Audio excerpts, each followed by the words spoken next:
کہتے ہیں تجارت سے رزق ملتا ہے، کچھ لوگ کہتے ہیں کھیتی باڑی کرنے سے رزق ملتا ہے۔ قرآن پاک نے فرمایا اللہ رزق دینے والا ہے، وہ نہ دے تو تجارت بھی ناکام ہو جاتی ہے، کھیتیاں بھی جل جاتی ہیں۔ آپ تو اچھے تاجر ہیں، لیکن جائیے سمندر میں رہنے والی مچھلیوں سے پوچھیے وہ کس منڈی میں جا کر رزق حاصل کرتی ہیں، سارا میں بسنے والی چیونٹیوں سے پوچھیے انہیں کس تجارت سے رزق ملتا ہے، پتھروں میں بسنے والے کیڑوں سے پوچھیے وہ کون سی کھیتی باڑی کرتے ہیں۔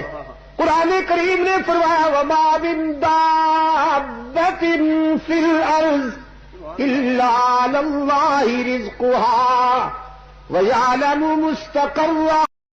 کہتے ہیں تجارت سے رزق ملتا ہے، کچھ لوگ کہتے ہیں کھیتی باڑی کرنے سے رزق ملتا ہے۔